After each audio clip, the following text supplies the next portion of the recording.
Welcome to Fruit Love Island, where 8 single fruits are about to flirt, fight, and trust. Okay, this villa is insane. I'm not leaving here single. I'm here to have fun and probably break a few hearts. Rose said the quiet part out loud. Okay, the banana guy is definitely my type. Islanders, tonight we are playing a little game called Tropical Shot. Oh, this is about to get messy. Charita, who's hotter, Crepenzo or someone else guy?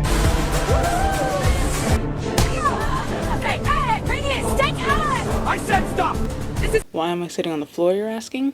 Because I have free will. I know many of you are tired of seeing these AI fruit. I know, okay, I'm sorry. I am too. I wasn't even gonna make a video about this because I felt like I had nothing to add. You kind of get the gist about these types of things. It's kind of the same thing over and over again. It's stupid, it doesn't make sense, humanity is doomed, blah, blah, blah. I've seen like every big YouTuber talk about this, and this is basically the gist of their videos. But one thing I noticed about all these videos is that it focuses a lot more on the commentary route instead of asking the question of why, which is fine because that's just their style of content. Again, just kind of talking about how ridiculous it is, how it doesn't make sense, how humanity is doomed. And yes, while it is ridiculous and doesn't make a lot of sense, I still want to try to make sense of it. Why did this in particular blow up the way that it did, get so popular the way that it did? And I know a lot of people just want to chalk it up to, well, people are just stupid and that's how that happens. What concerns me is if we get comfortable with the idea of this, we stop wondering, we stop asking questions, then we end up becoming complacent. And that might not be the best approach if we want to stop AI from taking over and all this other stuff. I think this kind of mental fatigue has gotten very common, especially recently. You see it in different aspects of our lives, but we're seeing it a lot more in like the cultural and political realm. It's just kind of, I don't have the mental capacity to deal with this right now. I'm tired of hearing about it. I'm tired of seeing it. This overall mental exhaustion that a lot of us are experiencing. And this is not at all ridicule because I understand. It's part of the reason why I wasn't posting as consistently the last few months. But I was reaching that point where I really just wanted to stop asking questions and I didn't want to like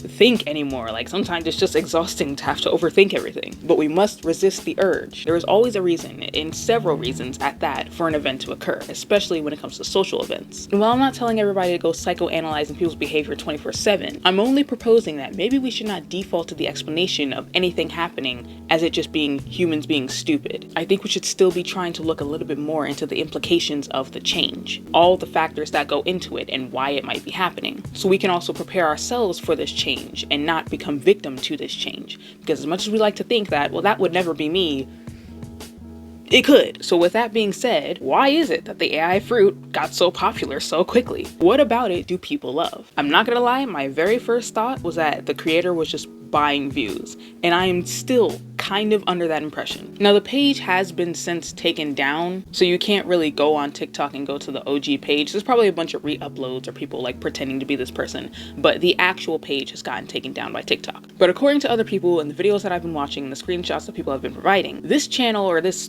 content page or whatever grew very fast. Their videos were averaging like millions upon millions of views, and that was the minimum. So I really just thought that they were just like buying views and followers and stuff like that, because I was under the impression of everybody else, like there's no way people are actually watching this and enjoying this. They have to be buying it. And again, that still could be the reality.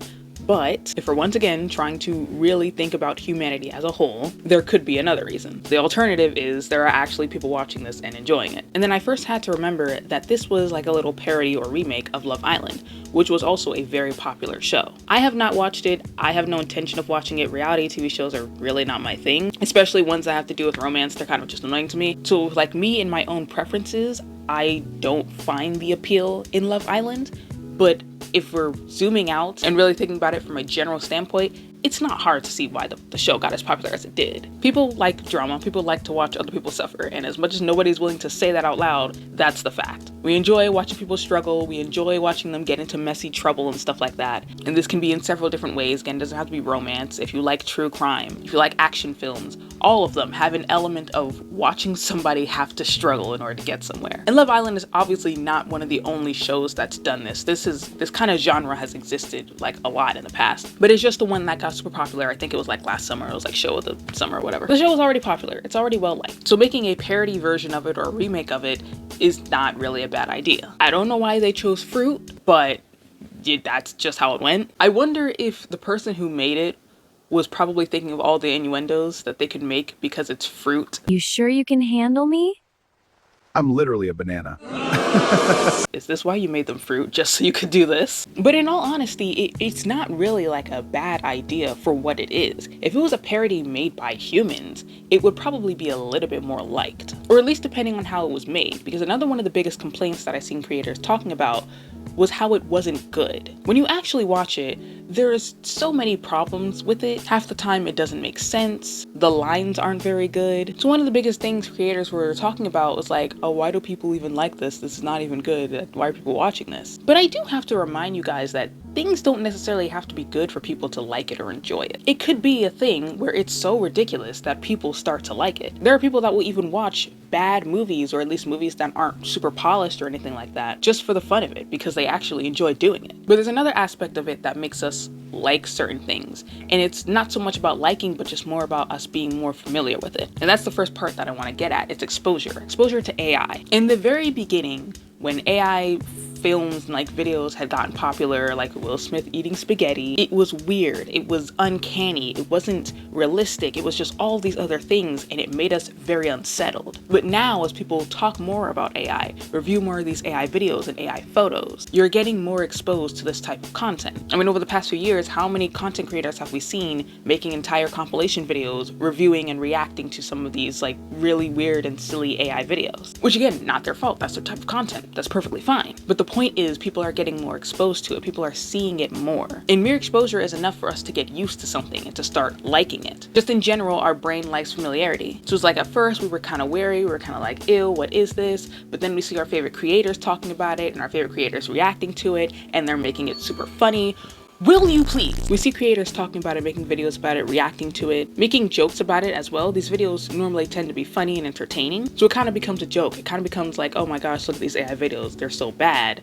But they're so bad that you start to like them. They're so ridiculous that you just get used to them. And just to put it into perspective, you can apply this concept with literally anything that you do in life. How many times have you eaten something for the first time and you were like, nah, get that away from me? But you try it again, or maybe somebody else offers it to you again, and then we're like, hold on. We do that with music, we do that with TV shows, but as long as I'm familiar with it, it's a little bit more oh my God. As long as I'm used to it, it's a little bit more tolerable. And also, just something else to think about. It's just because something's weird doesn't also mean people won't like it. Because again, same aspect there. As long as we're familiar with it, we can tolerate it a little bit more. So again, with the kind of thing where creators are like, this isn't even good, why do people like it? Why do people like anything? You know, like this isn't the first time we've had content that's a little bit weird, but people actually enjoy it.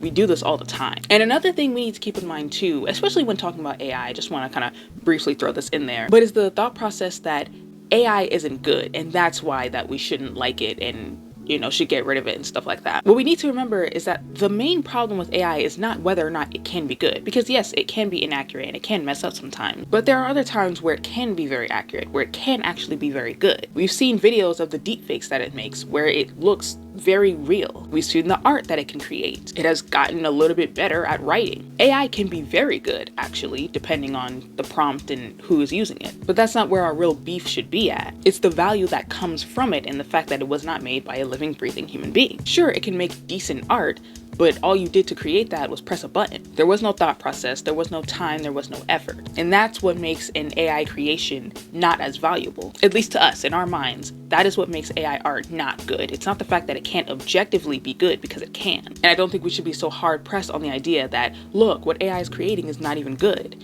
Because when it does create something good, then what? Where's the argument? Because another implication of that statement is that real people who don't make good stuff, their work doesn't have to be appreciated because it's not good. As I mentioned before, if a real human being made that well, it would be AI, if they made Fruit Love Island, but it was just them. Or maybe they got a couple of friends and put on some costumes and did it like that. Or maybe they tried animating it and the animation looked horrible. The fact is, a real person did it at the very least. They tried. They put effort and thought into this little project that they're working on, regardless if it's good. So that's the first aspect that I feel like is contributing to a liking of AI. It's more that just we're more familiar with it. Now we get to what the AI can actually offer. More often than not, when it comes to AI, especially when it comes to videos, there's often this element of surprise. When you see an AI video, what normally ends up happening is like it starts to make sense, and then there's some random event that comes about and then it goes back to being normal, or sometimes the random event just takes it somewhere entirely different. Oftentimes it has the framework that we're familiar with, but then it sprinkles in a little bit of spontaneity in there, which contributes to this whole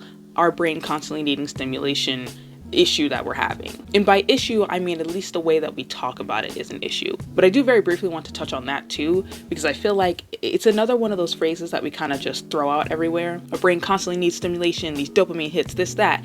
Well, our brain does need stimulation. It's not necessarily a bad thing. We need to keep it active, we need to keep it thinking. It's specifically what we're used to when it comes to trying to get it stimulated. Those shorter bites of content gives us more options. It gives us more of a variety, which again, our brain likes. And with media changing to try and accommodate that, we'll end up only being used to the types of fast content that constantly keeps us stimulated. It's not even like it's anything necessarily special or super mentally invigorating or deep or anything like that. And not necessarily saying that entertainment always has to be that way, because it does not. Sometimes it could just be frivolous fun. But I'm just saying there was nothing about it that was inherently special. It was just enough to keep you hooked. And that's exactly what we're seeing with this fruit AI Love Island. With how popular it's gotten, again, if we are going off the assumption that these are real people actually watching this and enjoying it, I don't think it's really much of a show of like people and their IQ lessening and people are just dumb and stupid, or people being interested in dumb things, because again, we've all been interested in something weird and stupid for a time. It's really just AI playing very well into our cognitive systems, which isn't entirely surprising because like we made AI with the intention for it to rival our own cognition, and it just seems like that's backfiring a little bit. But with the AI Fruit Island, and really AI videos in general, it adds that familiarity and that spontaneity like I was talking about earlier. It's familiar in the sense that A, we just know Love Island, we've heard of it, we understand how it works, so there's that part of it being familiar,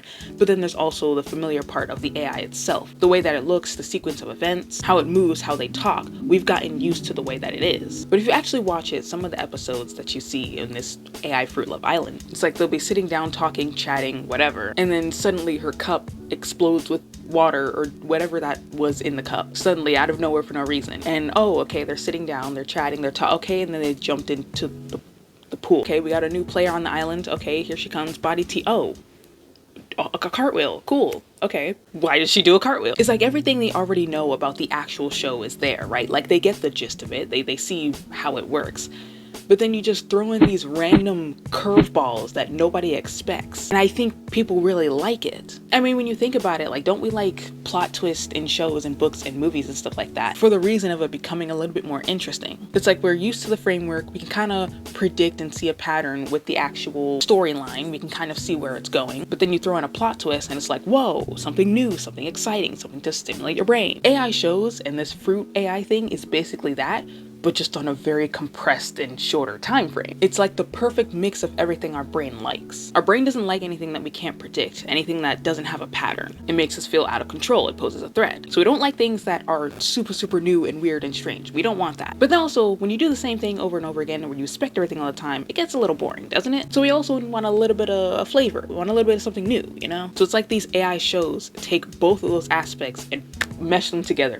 You get the best of both worlds. And I'm saying this as if like AI is sentient or this was intentional. I don't think it was. Obviously, it's not on the AI's part, but I mean like the creators. I don't think the creator of this show made it with the intention that they were thinking about all these psychological aspects. I think this just so happens to be one of those byproducts. It just happened to work this way and it works well. And in the beginning, it seems harmless, so people don't really think too much about it. And maybe initially, yes, it is harmless. It's just some silly AI shows and stuff like that.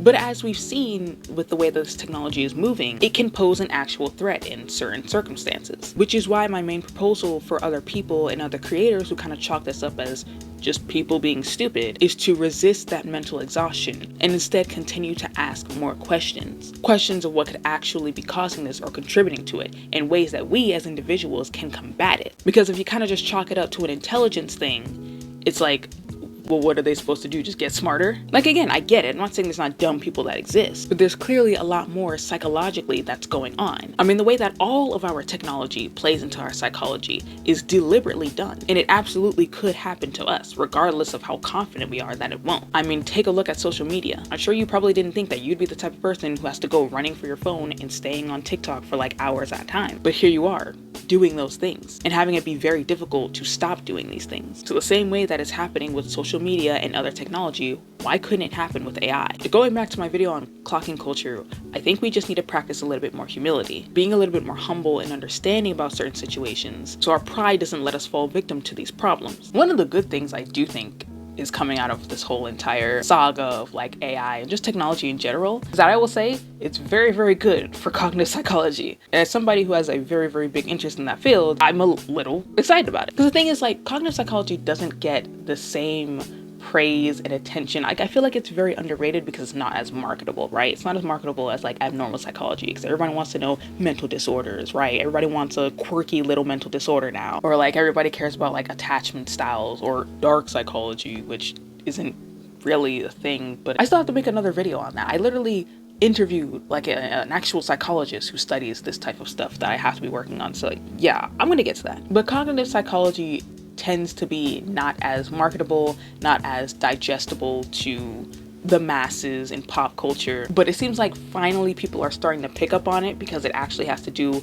with their own individual cognitive processes. So like attention span, social media usage and stuff like that. And then now with AI, all these things that kind of play into our cognition that people are now starting to become aware of. I think all of it is really great for that type of research and stuff like that. For me, somebody who's very interested in it and again looking to do research in these fields, I'm low-key kind of enjoying this, but enjoying it in like a morbid type of way of like, it's kind of bad, but yay for research. I don't know. I do think it's interesting that it's becoming more popular and that people are becoming more interested in it, which again, I don't think is a bad thing. I think people being a little bit more aware of their cognition is important because then we can figure out how to modulate it, how to regulate it, and how we can kind of combat against all these technologies that are preying on our cognition. So I'm low-key kind of interested to see where all of this goes.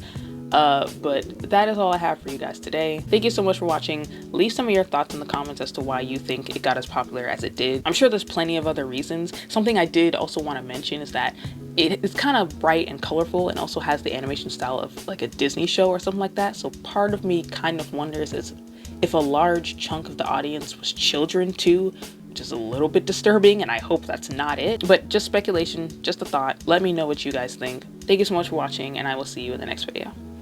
Bye.